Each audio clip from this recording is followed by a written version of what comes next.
Alright, so good morning. Today it's going to be a little impromptu. I was just sitting here. I had responded to some emails and posts in the community, and some of my students in the Thrive or the Happiness Strategy course. And even with a client last night, this thing kept coming up about feelings, right? And this question that I routinely and frequently ask is, how do you feel about that? Guys, wait, there's a lot of questions I get about, well, is this healthy? Is this unhealthy? Is this a red flag? Is this a green flag? That kind of stuff. I want you to reach beyond the analytical view for a moment, because those things matter. That's important. But I want you to step outside of that analytical, technical view and kind of step into the emotional experience. And ask yourself the question, how do I feel about that? How do I feel about how I'm being treated by this person? How do I feel about their words and their actions and inactions towards me? I'll just start there. Start accessing this internal, somatic, felt sense of voice. That's a part of you. That's your feelings, it's your emotions. Because if you're interacting with someone and you start to feel confused, you need to pay attention to that. If you're interacting with someone and you start to feel sad or hurt or upset, you need to pay attention to that, because your body's giving you signals that their behavior is crossing boundaries. Their behavior is impacting you in a way that you may not want to tolerate. You may be being abused. The reason I put some qualifications here is because sometimes people will say and do things that hurt but aren't necessarily unhealthy, right? So not all pain is harmful, but all abuse is harmful, okay? So understanding abusive behavior, that analytical component falls into place there. But even outside of that, if you're interacting with someone, and let's say you're asking for something, you have a need, you have a want, you ask for it, and they say, no, I can't do that right now, and you feel sad about that, that's okay. That makes sense. It sucks. Got denied, right? But if they turn around and they say, man, you are too needy, you're too selfish, why do you always demand so much of me? Why can't you just get over it? That's going to hurt. And it's going to hurt different than the pain of a no, right? You're going to feel a little assaulted emotionally. You're going to feel maybe some shame or some guilt. Or you're going to feel upset and confrontational with it. That matters. So when I ask that question, how do you feel about that? It's to get you into tune with your voice. It's to get you referencing yourself about the experience you're having, so that you can start making decisions. Do I want to experience this? Is this how I want to be treated? Is this how I want to feel in a relationship? And the underlying logic behind this is that we should be choosing people who line up with what we desire. We should not be choosing people and trying to force them to line up with what we desire. Okay? So if I know what I want to experience on a routine basis in a relationship, and I go out and I start meeting people, and I find that Sally kind of fits it, but it's still a little off, but then I find that, Amber really fits it, or Eunice really fits it, then I can get to know them more and see how they line up. That's how compatibility works. It's a discovered experience. And if it's really lining up well and it's consistent in their patterns of behavior, then I can move towards, more commitment with that individual. But I'm constantly referencing, how do I feel about how I'm being treated by them? How do I feel about how my behaviors are being received? How do I feel? How do I feel? How do I feel?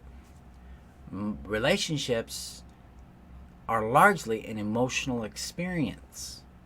So if you're not accessing what you feel, you're not addressing how you feel about their behavior and how you're being treated, you're disconnected from you. You're off in la la land and codependency, trying to figure out how to change them or try to figure out what you should do differently. Guys, a lot of times there's nothing you should be doing differently. A lot of times it's them that needs to change. And that's your big red flag. If you're in a relationship where that's going on, that you're dealing with an immature person. It's time to step out of that relationship and go find someone that really fits the what that you desire to have in your life. Okay? So I'll give you kind of a formula you can follow here that can really help make this easier. So in the nurture process, I teach a 3-step process called, yes, Mary Jane, constantly reference your own feelings, because that's where you find your voice. It's part of your genuine voice, because you have your emotional feedback, you have your intuitive feedback, and you have other felt sense awareness about energy and compatibility and things like that. So yes, definitely. So in the nurture process, I teach a 3-step technique to help you discern, determine, choose people. And I call it what, how, who. Okay? What, how, and who. What do I want? How do I want it? Who lines up with those two things? Okay, that's what compatibility looks like. I want to put a little star there. Chemistry is also necessary, but that's not much we have control in. So that's a little star. But happy relationships require compatibility, chemistry, a genuine interest in each other. You like each other, things like that. So it's what, how, who. What do I want? How do I want it? How am I fed this way? What works for me? And then who provides that? Just by the way they show up, right? Just by the way they behave, the things that they do. That is what we're looking for. So let's see. Yes, thank you. Yep, Stephanie, I agree. I tend to feel like yes, you gaslight your feelings. Stop doing that. You don't have to do it. Yes, reconnect back to that emotional feedback, back to the somatic self, to the wisdom within you, because that's your dominant voice right there. This internal awareness. And that awareness becomes really clear and really strong when you know your innate value, because your innate value is also somatic. It's also felt. It's a physical experience. Typically shows up as joy, calm, clarity. It's pretty magical that way. So when you reference yourself, yes, how is this nourishing for me? How is this benefiting and contributing to my need, my well-being? See, healthy relationships add to our life. They add to our happiness. They don't define it. They don't create it. They add to it. And the reason why is because we are creating our happiness. We are operating from our innate value, voice, and vision. So we are the production of that. But a person and the relationship they bring with them that you two create together, or 3, or how many people there are in this thing, that is what leads to that contribution of happiness. Now, if you're in a relationship where you constantly feel scared, confused, used, empty, frustrated, like you're trying to fix yourself, trying to wonder what you're doing wrong or what you got to change, you're in a toxic relationship. At a minimum. At a minimum, it would be incompatible. But if you're scared of the person you're with, you're in an unhealthy situation. You gotta leave. I was talking with a client last night who is exiting her love addiction, her trauma bond. And that's a hell of a journey, my friends. Having done it myself. And at this point, she's at this state of awareness where she really can see how much she feared this person and how she tuned it out and overrode it with the fantasy of love. love in quotes, because in trauma bond, love is actually a euphoric state, which is a combination of love and fear, or oxytocin, dopamine, serotonin, cortisol, adrenaline, epinephrine create this intense chemical euphoria that we confuse with love. We think for a lot of codependents, intensity equals love. And that's not true. Healthy love is calm. Healthy love is gentle. Healthy love is light. It's expansive. Your body relaxes. You feel held. You feel seen. You feel valued. You feel safe. And you don't get that with euphoria. You get adrenalized. Yeah, there's a huge energy leak. We leak energy as codependents all the time. And we do that because we're seeking connection externally, and we derive our sense of identity and value through that connection. This is why when people discard us or people reject us, we feel devastation. We feel hollowed out. We lose a sense of our center and gravity and our sense of self. Yes, real love feels natural. It is I like to compare it to clothing, just because I'm weird. I was shopping for a shirt one day, and I came across this beautiful, beautiful, beautiful shirt. And I don't know where it is. It vanished. But it's purple shirt with this little white inlining and stuff. And my body's like, yes, please put it on me. I love that thing. I look good in it. It feels good. And it empowers. It brings more out. Real love is going to empower you. It's going to expand you.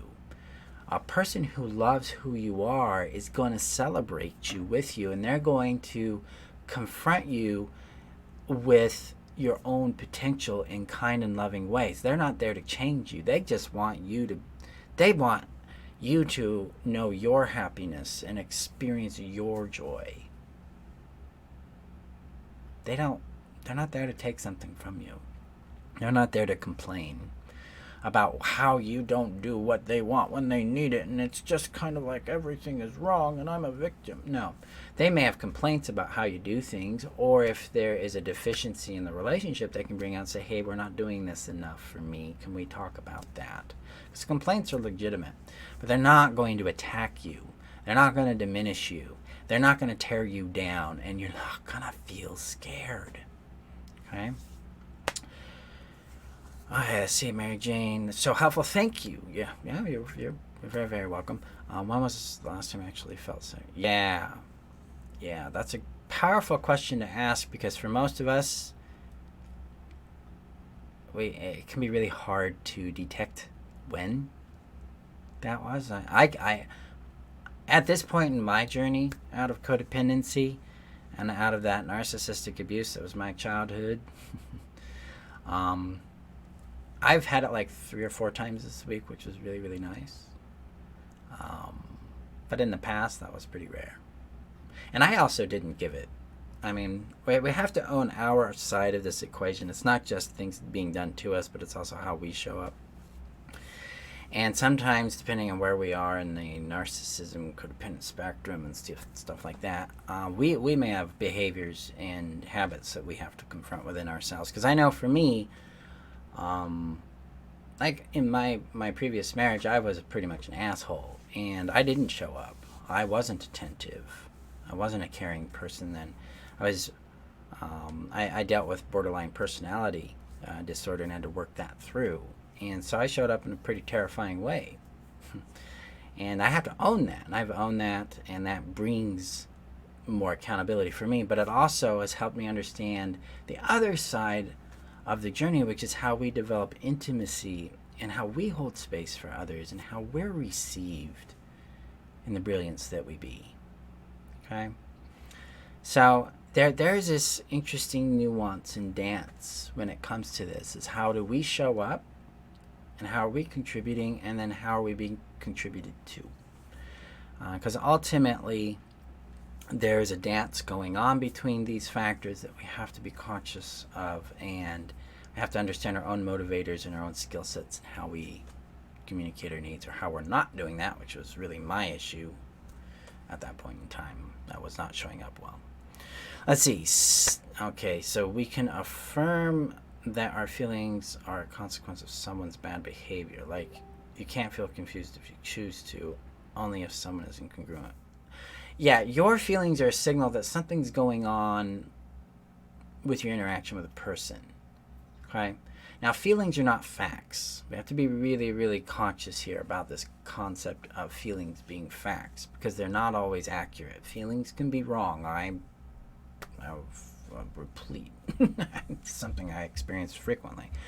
So what happens is, let's say I'm in an experience with someone and I feel confused. This is what I do, because the feeling of confusion is mine. Okay, so I want to establish a premise called ownership. Ownership states that there's 4 things that people own all the time, 100% of the time. Thing number 1 is feelings. Thing number 2 is desires. Thing number 3 is choices. Thing number 4 is actions.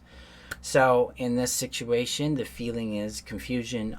Who's feeling the confusion? I am. Okay, so it's mine to own. So now I have to take an action. I have to make some choices and actions about this confusion. My choice is to get clarity, so my action would be to ask a question. Hey, I'm confused about this behavior. You said A, but you did B. I don't understand what's going on. Can you help me understand what's happening there? Healthy person will respond with, oh yeah, I can see why that would be confusing. Here's where I'm coming from. Here's what I'm doing. Oh, okay, blah, blah, blah. Or like, oh, I don't understand why it's confusing. Can you help me see what I'm doing? Blah, blah, blah, blah, blah. Oh, neat. Okay. Or like, oh, me, Mr. Confusion, had a misunderstanding of your intention. I see where you're going at now. Okay, cool. That's a healthy exchange. Unhealthy exchange with confusion. It's your problem. Figure it out. I don't understand why you're confused. It was really clear. I didn't do that. Well, I didn't mean it if I did that. Well, you're just reading into things again. You're so sensitive. Sound familiar? All right. So when we have feelings, we want to verify, especially if we're confused. Now, let's say Sally. Sally's always my example. Let's say I ask Sally to order me a pizza, and Sally instead orders me bread. That's gonna that'll be confusing. But let's say I've had a really bad day, and she said, "Of course, I'll order you pizza. I'll help you out there." And she orders me bread, and I am really confused and hurt. And so I'd say, Sally, I asked you to order pizza. You ordered me bread, and I feel really hurt by that. What happened there? Healthy response would be, "Oh, yeah, I really screwed that up. I am sorry. Let me get a pizza to you. I had a brain fart. I'm sorry." Unhealthy response is like, "Well, you should be grateful for it. What's your problem? I mean, if you wanted a pizza, you should have ordered it." That kind of thing. That would be a really aggressive response, an inappropriate response. So when we have feelings about the way someone is treating us, we say, "I feel X when you do Y." What this does is it retains ownership, because again, those 4 principles of ownership: feelings, desires, actions, choices. Okay? Their behavior, your feelings. I feel when you do. And when you can cite behavior, it makes the discussion a lot easier to confront and deal with, because it doesn't go into the realm of personal attacks from your angle. This allows the person you're dealing with to expose themselves as either healthy or unhealthy, and how they respond to accountability for the behaviors they take and the impact that behavior has. Does that make sense? Let me know in the comments if that does. All right. Hi, Secret. Yes, you're very, very welcome. Yep. I own my withholding when I shut down in my response. Okay. Now, I'll touch on that a bit there. That's important. If you shut down in your response, you're going into a fawn response. You're moving into freeze, technically. Very important to look at, because you may have trauma in the background that's echoing that and causing you to shut down. Be really, really conscious about that. Okay. Yeah, it is easy to slip into that self-gaslighting. Hey, Laura. Love you. It's nice to see you, my sister from another mother. Yeah, I can imagine who's telling you that. It's Laura. Yeah, you're not too sensitive. You deserve consideration. Period. Period.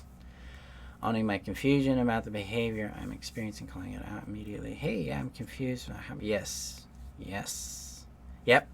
There's 3 things for easy communication that makes life extremely uncomfortable for us, for codependents. I'm not, for those of us working out of codependency. And it makes life a lot simpler, and it eliminates a lot of drama. Be direct, clear, and simple. That's it. It's uncomfortable as hell at first, but it really works well. All right. When asking for clarification is meant to avoid confusion, it becomes angry and belittling. Yeah, you get gaslit. That's toxic. That's your red flag. Get the hell out. Be done with that. And then, yeah, Laura, confrontation has such a negative connotation to it. Well, it does. It does because people don't want accountability. People want to get away with shit. I mean, I'll tell you, I did. You looked at me 15, 20 years ago, I was a little asshole. I don't want accountability. And confrontation was like, it inspired all this shame and this that I didn't have any response to, because at that point in time, I'd equated my value with my behavior. That's called transactional worth. And when I broke that in my life and returned to innate value and discovered that for myself, then it became easier to receive confrontation about bad behavior and take accountability for it, because I realized that my behavior is just skill-based. I can improve that.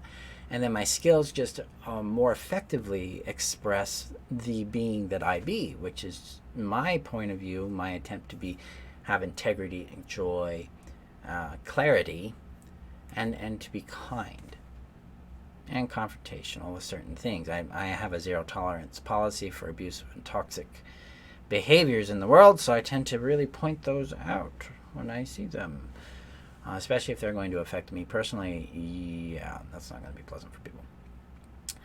So that's what I want you to think about. Your feelings matter. Stop gaslighting them. Value and appreciate and acknowledge them. Be aware that they're not facts, they're not always truth, they're not always accurate, they're not always reality, but they still matter. And a lot of times, if they don't make sense to the context you're dealing with, that probably means you've got trauma in the background influencing it, and your feelings still matters. Okay? Let's see. See what Steph says here. Yeah, whenever I own my feelings and express them to someone, they don't take accountability. And now they need to take accountability of their behavior, not your feelings, because you own your feelings. But yeah, they need to be accountable for their behavior. Yeah, it makes you feel like you're defective, right? Like, oh, I shouldn't have been so sensitive. I should have more tolerance. I should get over this. Guys, hurtful things hurt. Harmful things harm.